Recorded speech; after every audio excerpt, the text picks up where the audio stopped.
Did you know that the Philippines was once a colony of Spain? And did you know that there was a revolution to end this colonial rule?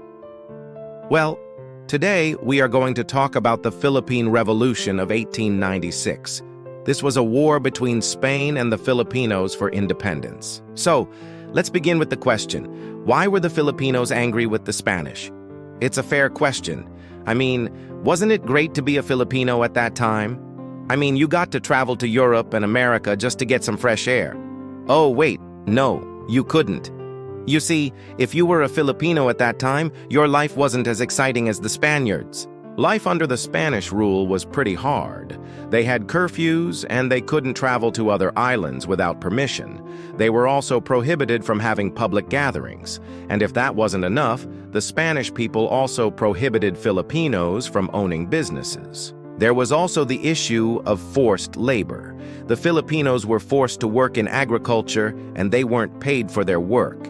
In fact, they were given a small plot of land as payment. This wasn't enough to sustain themselves and their families. So many Filipinos fell into debt and they became tenant farmers. And to make matters worse, if you fell ill or if someone in your family died, you would have to pay a fee for it. Yep, even for death. This was called the Cedula de Capitas. There were several revolts against the Spanish rule, but they were all crushed mercilessly. But then came the Philippine Revolution of 1896. What happened?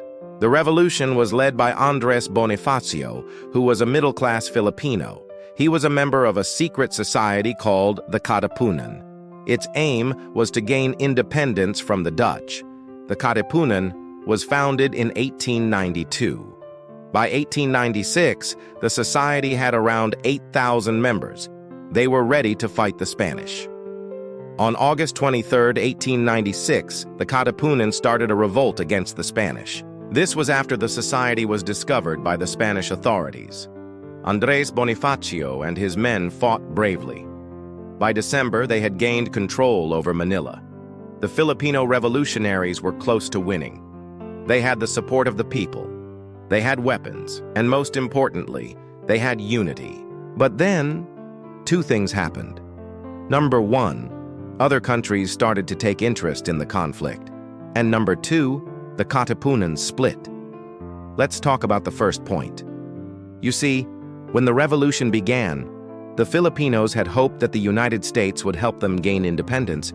Why? Because the Americans had overthrown the Spanish rule in Cuba. But then the U.S. President William McKinley decided to keep the Philippines as a colony. What? So much for being friends, huh?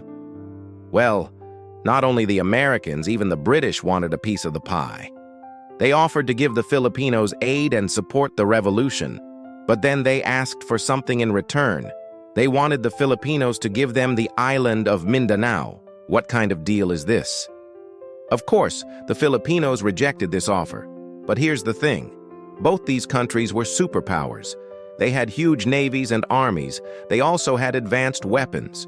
So if the Filipinos wanted to win the war, they needed all the help they could get. They tried to do it on their own, but they failed. Now let's talk about the split in the Katipunan. When the revolution began, everything was going well. The Katipunan had gained the support of the people. They also had weapons and ammunition. Everything was going according to plan. But then the situation changed. The Spanish were now offering the Filipinos a deal. They wanted to grant them limited self-rule. The Filipinos would have a say in their local government, but the Spanish would still control the country. This offer was tempting.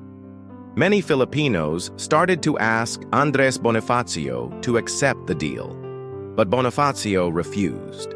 He wanted independence, not limited self-rule. This caused a rift in the Katipunan. Those who supported Bonifacio wanted independence.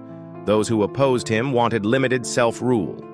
In the end, Bonifacio and his men were defeated. After the revolution, the Philippines became a U.S. territory.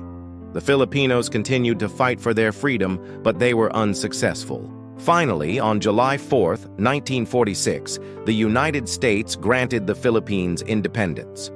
Tell us in the comments what you think about the Philippine Revolution of 1896. If you liked this video, share it with your friends. Also, check out our other videos and comment below which topic you would like us to cover next. Subscribe to our channel to never miss an upload. We'll see you in the next one. Until then, stay safe.